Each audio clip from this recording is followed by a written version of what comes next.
Gandang umaga mga kalakwatsero. Dapat ang schedule ko ngayon is 12 o'clock ng hapon. So masarap ang tulog ko.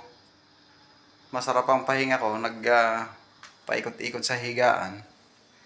Bigla naman akong nagulat dahil bigla pumasok yung message ng amo ko. Baka daw pwedeng lumipat ako sa ibang branch ngayon sa Gilmore Park. Hindi ko alam kung saan yon. Hindi ko rin alam kung anong dahilan niya. Bigla ako napaligo dahil kailangan sumunod. Amo yun eh. Nakiusap naman. Ngayon lang naman daw. Hindi na mamaya. Pipick upin niya ako para pick upin namin si Luis doon sa airport. Nakalakotsero dahil parating siya ngayon. Mamaya alas 7 ng gabi. So bigla ako napabihis. Mga kalakwatsero, alis muna ako. Pipick upin ko yung gamit ko doon sa pinapasukan ko. At hindi ko alam kung sino magdadrop sa akin doon. Hindi ko rin alam kung saan lugar yun. Baka malapit din lang. Kaya mga kalakwatsero, ganun talagang buhay ng isang OFW. Pagka inutosa ka, minandohan ka ng amo mo, wala kang magagawa kundi sumunod. So ngayon, alis muna ako. Bye-bye muna. Tingnan natin kung anong mayroon doon at kung saan yun. Share ko sa inyo mamaya. Bye!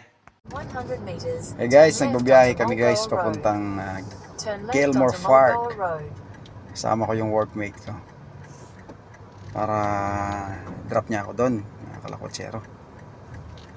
Malayo din pala, 15 minutes yan, my friend. 15 minutes.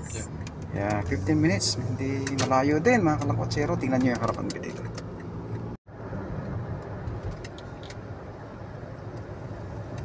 Traffic din, mga kalakwatsero, sa kabilang side.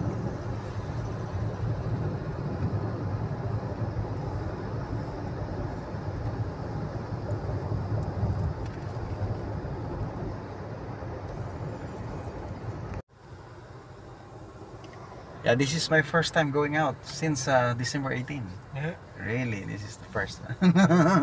Never been outside, you know, only in a pinlit, a workhouse, just like that. So this is my first time going outside. Yeah, unang araw ko to guys nakalabas mula nung dumating ako dito ng December 18. So we're going to explore when Albert came, you know. He's gonna be here tonight. So probably next time going to explore the place.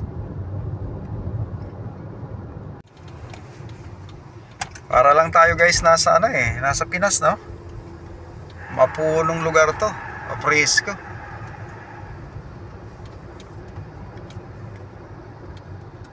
15 minutos ang biyahe galing sa Westfield from to Gilmore Park.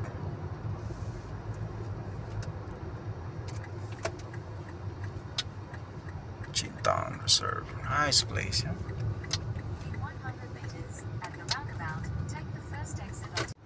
This is Gilmore Park.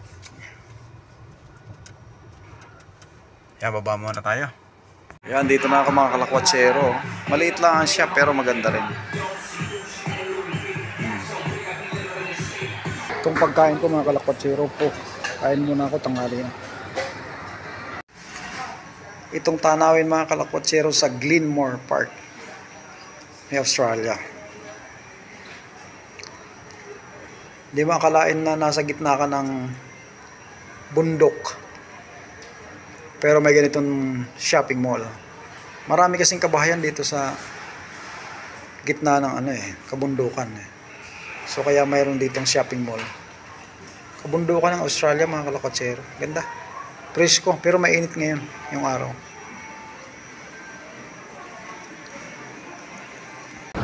Ganda mga kalakwatsero, napakalapad na lugar oh. Puro farm. Pare Mark, ikaw muna unang tatagayan ko. Ayun na oh. Ayan na siya oh. Luis, welcome to Penrith, Australia. Shout out Pare Mark. Paring Erwin. Boss Ronnie. Bob. Tres. Gaw.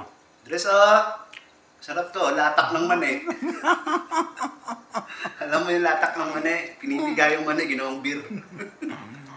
Welcome to Australia. Shout out sa mga Garapa boys. Soon, kung sino may gusto. Inshallah. Ang tagal ng biyahe namin eh. Pag galing kong trabaho, pinik up ako ng kasamahan ko. Unang tagay sa tagumpay. Yun, ikaw magtatagumpay. Hindi, magtatagumpay talaga. Punta kami sa bahay ng boss ko. Pinik up namin si Luis sa airport. Eto na, nasa bahay na kami. Tagay muna, siyempre. Si paring Edward pala, courtesy yung paring Edward, inatid ako sa airport. Oo nga. Mon! Shout out, Mon! Sa mga the rest of the guys. Yan pa. Mga interesado dyan, siyempre. Bahala na kayo. Brad, tingnan mo naman, Brad, ang pinaghandaan sa akin, pinasalubungan ako ng Gasuntok na baboy. isang suntok isang kamao ni Manny Pacquiao na baboy. At ayan, dito, hindi mo kailangan ng lisensya. Kaso mabibitin ako sa beer, 6 na piraso ng binili, Brad. Isa lang naman ako eh. Mabibitin ako, hanggang dito lang. Init pa. Yeah. Thank you. Mamimiss ko yung Garapa Boys. Mainit mga kalakotsero.